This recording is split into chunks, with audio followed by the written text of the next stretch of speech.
A continuación seguimos con el tema de nueva generación de evaporadores, diserta Marcelo Sierra, de la empresa Thermofin Sudamérica. Hola, buenas tardes. Mi nombre es Marcelo Sierra, soy gerente comercial de Thermofin Sudamérica, empresa dedicada al diseño y fabricación de intercambiadores de calor por aire construidos bajo tecnología alemana. Para la división de refrigeración industrial, contamos con un amplio portfolio de evaporadores, equipos fan coil, baterías, y también tenemos una línea de condensadores evaporativos y condensadores de bulbo seco. Antes de introducir el tema, me gustaría agradecer a todas las personas que se encuentran del otro lado de la pantalla, agradecerles por el interés y el tiempo dispensado en esta jornada, y fundamentalmente también agradecer a Red Alimentaria, que genera este espacio de cercanía y nos permite estar actualizados. Entonces, puntualmente en este espacio vamos a conversar sobre la nueva generación de evaporadores. La idea es hablar sobre la evolución tecnológica que se fue dando a lo largo del tiempo en este tipo de equipos, conversar sobre las características constructivas también que hoy hacen que estas unidades sean muy eficientes respecto a las convencionales, y finalmente poder hablar sobre cómo solicitar un evaporador, qué variables debemos considerar a la hora de solicitar un evaporador y obtener una adecuada selección de acuerdo al proceso en cuestión. Entonces, ya entrando en tema, evolución tecnológica, ¿a qué nos referimos? Básicamente a tres aspectos fundamentales, que son el cambio de materiales, ya sea por su composición y naturaleza, cambio y modernización de los procesos productivos, y también, por supuesto, acompaña a todo esto el avance tecnológico que se fue dando en las componentes que conforman a un evaporador, como puede ser el caso de los ventiladores. Entonces, todos estos cambios que se fueron dando, como decíamos antes, a lo largo del tiempo, y podríamos clasificarlos de la siguiente manera. Tradicionalmente, los evaporadores se construían con tubos y aletas de acero de carbono galvanizadas por inversión en caliente, y se obtuvieron equipos realmente muy robustos y resistentes a las diferentes condiciones ambientales. Sin embargo, estos equipos resultaban ser muy pesados, muy costosos, y en algún punto tenían una eficiencia media. Con el transcurrir del tiempo, los fabricantes han llegado a la conclusión que el construir un evaporador con tubos de aluminio y aletas de aluminio era una mejor opción que la anterior, dada la característica que tiene el aluminio, la conductividad térmica y lo liviano que es. Esto permitía hacer equipos más compactos, más livianos y eficientes frente a los anteriores. Continuando con la evolución y mejora de diseños, se encontró que el material de aletas adecuado por sus características físicas continuaba siendo el aluminio, ya que la superficie aletada en un enfriador es la mayor responsable del intercambio. Y para tubos, el acero inoxidable pasó a ser la mejor opción. ¿Por qué tubos de acero inoxidable? Por su elevada resistencia mecánica y mayor elasticidad que tiene frente al tubo de aluminio. Esto permite que puedan utilizarse tubos de menor espesor de pared, mejorando el coeficiente de intercambio y por ende la eficiencia de los equipos. Esta propiedad que también tiene el acero inoxidable permite que se pueda practicar en los tubos el curvado, ¿verdad? Entonces se evita utilizar codos y soldaduras. De esta manera, decimos que el curvado implica menos soldadura y menos soldadura, por lo tanto, va a implicar equipos más seguros. Otra propiedad que tiene el acero inoxidable es la alta resistencia a la corrosión. Sabemos que es el material por excelencia elegido para la industria alimenticia, farmacéutica y otras tantas industrias más. Otra característica que tiene el acero inoxidable es la elevada resistencia a la erosión que se produce entre el líquido refrigerante y el tubo. Esto se da, por ejemplo, en el caso de los enfriadores por glicol. Y finalmente, estamos hablando que el inoxidable es un material higiénico. Respecto a las aletas, podemos ver en esta figura 2, que las aletas poseen en toda su superficie un corrugado especial y un rizado lateral. Esto permite generar turbulencia al aire que ingresa al panel aletado y de esa forma también se mejora el coeficiente de transferencia. De esta manera se logra una alta eficiencia también en los equipos. Otro factor fundamental que cumple un rol importante en la eficiencia es el concepto adherencia tubo-aleta. Y para eso se puede apreciar en la figura número 3, ustedes van a ver que las aletas poseen un cuello estampado. A través de este cuello se permite una perfecta adherencia tubo-aleta.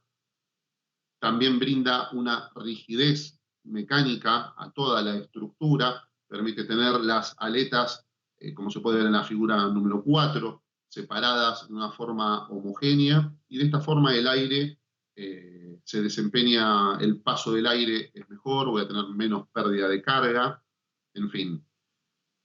Algo también que es fundamental es que se evita que las aletas a futuro se desprendan. Entonces, podemos decir que las aletas, con la turbulencia del aire a lo largo del tiempo, no se aflojan. Eso es un punto también muy fuerte. Habíamos dicho que la evolución tecnológica de las componentes cumplían un factor fundamental en el diseño de evaporadores, y esto se ve reflejado en los ventiladores. Los ventiladores que se usan hoy en día son de alta eficiencia, bajo nivel de ruido, bajo peso. Están los que se denominan tipo AC, de corriente alterna, y la nueva generación de ventiladores que son los EC, son aquellos que se conmutan electrónicamente. Pueden variarse su velocidad, por ende su flujo de aire, y esto permite que para ciertas aplicaciones se requiere a veces un enfriamiento donde los ventiladores tienen que estar andando a full marcha y luego entrar en un periodo de conservación donde no es necesario el aporte de tanto caudal, entonces puede reducirse el mismo, y esto genera a lo largo del año un ahorro energético muy importante. Estamos hablando en el orden de un 20 y hasta un 30% anual. Estos ventiladores EC tienen una particularidad, no requieren justamente variadores de frecuencia. El motor mismo no necesita seccionador, ya vienen con una protección interna, no se necesita guardamotor, y disminuye, por supuesto, el tema de tableros eléctricos en tamaño y, por supuesto, en precios. A modo de ejemplo, vamos a ver cómo se refleja la eficiencia entre un evaporador de la nueva generación calculado mediante software versus otro equipo de la línea más antigua. En este caso, podemos ver detalles técnicos de un evaporador de la serie anterior, y por tradición siempre se pidieron los evaporadores por metro cuadrado o inclusive por HP de ventilador. Y la forma de selección de este tipo de evaporadores de aluminio-aluminio es mediante tablas. Si pretendemos asemejar el área de transferencia, o bien nos basamos en el caudal de aire y la potencia de ventiladores, podrán ver que un evaporador de última generación calculado por software refleja un rendimiento mucho mayor. Sería de los 29.6 kilowatts solicitados, da prácticamente 50 kilowatts. Estamos hablando prácticamente un 70% más de capacidad. Y si se calculara este mismo evaporador, considerando la capacidad y temperatura, vamos a ver que la superficie de intercambio cambia radicalmente. Estamos hablando de 88 metros versus 100, casi 112 metros cuadrados. La conclusión acá es que si me basara en el área de transferencia, debería proveerles un equipo mucho más grande del que realmente se requiere. La pregunta es, ¿quieren un equipo de 29.6 kilowatts o uno de 50 kilowatts? La función fundamental del soft es optimizar al evaporador en el punto de trabajo. Hoy en día los evaporadores se calculan por su capacidad, perfiles de temperatura, condiciones ambientales, humedad relativa. Este es un factor que escasamente era tenido en cuenta. La humedad relativa nos brinda una precisión de cálculo determinando parte de calor sensible y parte de calor total. Nos da una idea de cuánto deshidrato en el proceso de enfriamiento, ¿no? Entonces, podemos también adecuar la separación de aletas a la necesidad puntual de la aplicación. Podemos analizar capacidades considerando espesor de hielo en la aleta. Entonces, podemos tomar factores de seguridad en el cálculo del equipo. Y desde ya también podemos optimizar los circuitos, ¿sí? Lograr menos tubos en paralelo. Penalizamos menos a nuestros compresores.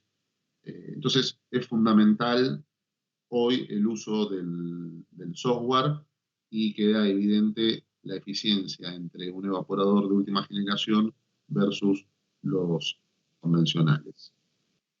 En esta placa podemos ver que tenemos tres formatos posibles de baterías, las cuales poseen idéntica superficie de intercambio, poseen la misma cantidad de tubos, mismo flujo de aire, pero son configuraciones que están hechas de diferentes maneras, lo que nos permite ver algunos detalles en su comportamiento. Por ejemplo, si vemos el módulo número 1, este es un módulo más delgado y alto en comparación a este, que es más bajo y más profundo. Y vamos a ver que el rendimiento del modelo 1 es de 80.8 kilowatts contra 98 kilowatts que rinde este otro. Sin embargo, estamos hablando de la misma superficie de intercambio, pero fíjense que en capacidades ya es distinto. A su vez, decíamos que tienen el mismo caudal de aire. Por ende, este equipo va a tener más sección frontal que este.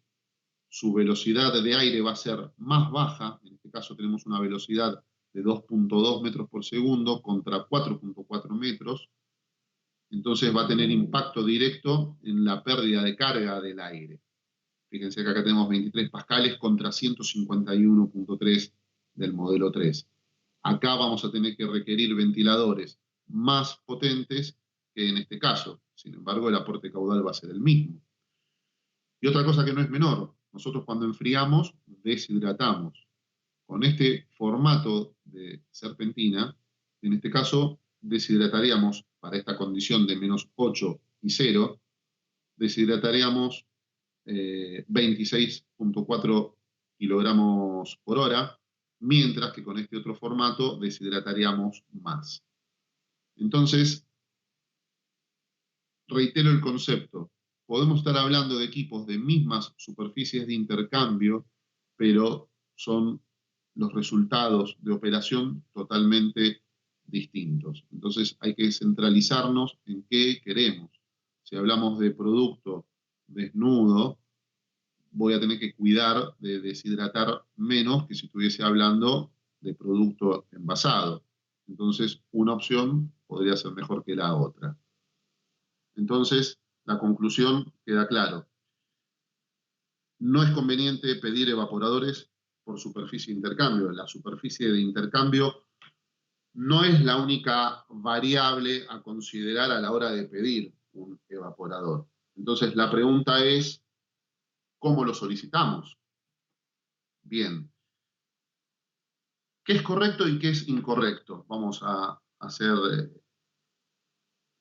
pedirlo por capacidad y temperatura, que son los datos del proceso, eso es lo adecuado. No tiene sentido, como decíamos antes, pedirlos por superficie de intercambio. Tampoco tiene sentido hablar de la cantidad de tubos o medidas exteriores que un equipo tenga. Hay que hablar de las condiciones de proceso que necesito. Es ideal poder brindar el alcance del aire, el tiro o la flecha de aire que se denomina en la jerga, ¿no? Sería ideal, y también ideal tener una referencia de flujo de aire si se puede. No es correcto hablar de potencia de motores, diámetro de ventiladores. Entonces, en esta placa trato de sintetizar y ser bien claro en qué está bien y qué no está bien. Entonces, si pasamos a un ejemplo concreto, los equipos pueden ser pedidos por capacidad, en este caso un equipo de 30 kilowatts, y por temperaturas. Vamos a tener en este ejemplo una temperatura de evaporación de -8 y una temperatura de aire de 0 grados. Tomando estos datos, vemos que se arrojan diferentes resultados y todos son correctos, todos cumplen con la capacidad, con las temperaturas, incluso las superficies son parejas, si se quieren ver. Pero, ¿qué pasa con los flujos de aire? ¿Qué pasa con los tiros de aire? Acá podemos ver que en esta selección podemos tener un equipo de 7.000 metros cúbicos hora de aire y en esta otra de casi 11.000 metros cúbicos hora de aire. Podemos ver también que tenemos distintos tamaños de equipos. Este equipo tiene 2 metros de largo contra este que tiene 1,5 metros. Podemos ver también que, como decíamos antes, los tiros de aire son distintos. Entonces, aquí la pregunta es, ¿cuál es la selección correcta? La selección correcta dependerá del tamaño del recinto donde yo deba colocar el equipo. Entonces debemos tener claro eso. Entonces, pedir un equipo por capacidad y por temperaturas está bien. Idealmente, sería bueno complementar este dato con el tiro, el alcance de aire y darnos una referencia de tamaño de recinto para poder sacar el flujo de aire que se necesita y de ahí determinar cuál es la mejor selección. No es lo mismo seleccionar un equipo para una cámara de conservación que para una cámara de fresco o de ya de congelado.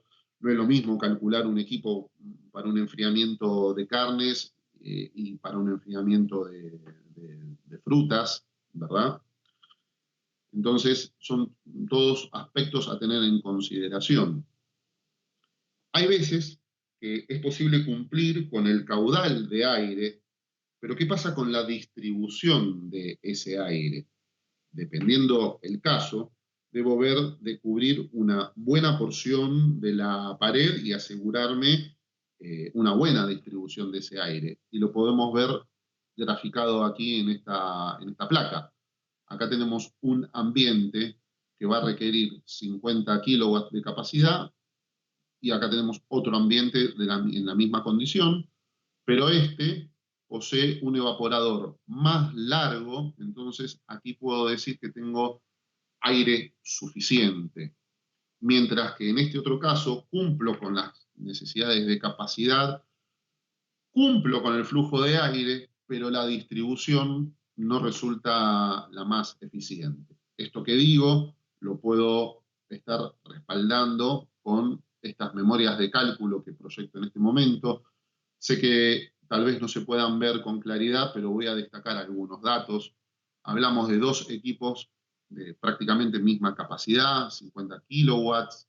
Hablamos que también estos equipos son similares en caudales. Podemos ver en este caso 30.606 metros cúbicos hora, y aquí 32.396.